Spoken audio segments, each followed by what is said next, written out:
ఎన్టీఆర్ మాటలకి షాక్ అయ్యారట మంత్రి రోజా. జూనియర్ ఎన్టీఆర్ జగన్మోహన్ రెడ్డికి వార్నింగ్ ఇవ్వడంతో ఈ వ్యాఖ్యలు విని రోజా గారైతే దెబ్బకి షాక్ అయినట్టుగా తెలుస్తోంది. ప్రస్తుతం ఈ విషయం సోషల్ మీడియాలో సైతం ఎంతో వైరల్ అవుతోంది. ఏది ఏమైనా అభిమానులు కూడా వీటికి సంబంధించిన విషయం తెలిసి ఎంతగానో షాక్లో ఉన్నట్టుగా అయితే సమాచారం. కాబట్టి సోషల్ మీడియాలో సైతం ప్రస్తుతం జూనియర్ ఎన్టీఆర్ తెలుగుదేశం పార్టీ కోసం రావడమే కాకుండా తెలుగుదేశం పార్టీ కోసం ఆయన ఉన్నానని చెప్పి ఇప్పుడు సభకొచ్చి ఎన్టీఆర్ రాబోయేది తెలుగుదేశం ప్రభుత్వమేనని గట్టిగా చెప్పడంతో రోజా అయితే షాక్ అయిపోతోంది. ఎన్టీఆర్ రాకూడదని వాళ్ళు చేసిన విశ్వ ప్రయత్నాలు అందరికీ తెలిసిందే.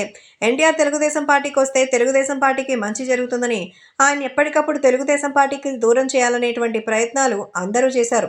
అందులో భాగంగా ఇప్పుడు నారా చంద్రబాబు నాయుడు మీద కూడా జూనియర్ ఎన్టీఆర్కి విభేదాలున్నాయని రకరకాలుగా ప్రచారం చేశారు.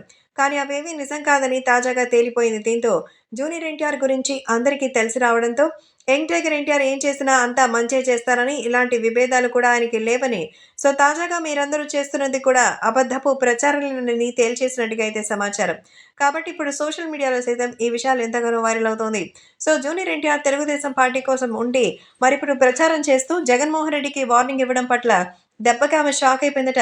తెలుగుదేశం పార్టీ ఇంత సక్సెస్ అవుతుందని ఎవ్వరూ కూడా ఊహించుకోలేకపోయామని, ఈరోజు తెలుగుదేశం పార్టీ ముందుకు రావడం చాలా ఆనందంగా ఉంది అంటూ మరికొంతమంది సపోర్ట్‌గా నిలవగా, జూనియర్ ఎన్టీఆర్‌ని ఇంత సపోర్ట్ చేసేవాళ్ళు రావడం, అలాగే ఇప్పుడు తారక మరి ఆవేశంగా తెలుగుదేశం పార్టీకి సపోర్ట్ చేయడం చూస్తుంటే రానున్నది సంకీర్ణ ప్రభుత్వమేనా అన్నటువంటి అనుమానాలు కూడా ఎక్కువైపోతోంది. ఈ నేపథ్యంలో ఇంక మించి ఇంకేం చెప్తాం కాబట్టి మనకున్నంత వరకు మరి దూసుకుపోవడం తప్ప వేరొక మార్గం లేదు. కాబట్టి జూనియర్ ఎన్టీఆర్‌ని ఎలాగైనా ప్రొటెక్ట్ చేసుకోవాలి, బయటకి తీసుకురావాలి అనేటువంటి ఉద్దేశంతోనే వీళ్ళు ఉన్నట్టుగా అయితే సమాచారం.